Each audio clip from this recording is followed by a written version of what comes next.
അഞ്ചൽ പനച്ചിവിള കൈരളി പുരുഷ സ്വയം സഹായ സംഘത്തിന്റെയും അഞ്ചൽ NCTV-യുടെയും പുനലൂർ ശങ്കേഴ്സ് കണ്ണാശുപത്രിയുടെയും സംയുക്ത ആഭിമുഖ്യത്തിലാണ് സൗജന്യ നേത്ര പരിശോധനാ ക്യാമ്പും തിമിര ശസ്ത്രക്രിയ ക്യാമ്പും സംഘടിപ്പിച്ചത്.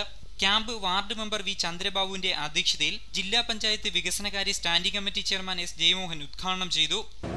കൈരളി പുരുഷ സ്വയം സഹായ സംഘം പുരുഷ സ്വയം സഹായ സംഘത്തിന്റെ പ്രവർത്തനങ്ങളെ സംബന്ധിച്ച് പ്രസിദ്ധീകരിച്ച റിപ്പോർട്ടുകൾ പരിശോധിക്കപ്പെട്ടപ്പോൾ നമ്മുടെ നാട്ടിൽ പല സംഘടനകളും പ്രവർത്തിക്കുന്നുണ്ടെങ്കിലും ജനങ്ങൾക്ക് പ്രയോജനകരമായിട്ടുള്ള നിരവധി മാതൃകാ പ്രവർത്തനങ്ങൾ ഏറ്റെടുത്തുകൊണ്ട് 20 അംഗങ്ങളടങ്ങുന്നതാണ് സംഘമെങ്കിലും ആയിരക്കണക്കിന് ആളുകൾക്ക് പ്രയോജനകരമാകുന്ന പ്രവർത്തനങ്ങളാണ് അവർ ഏറ്റെടുത്ത് നടത്തുന്നത്.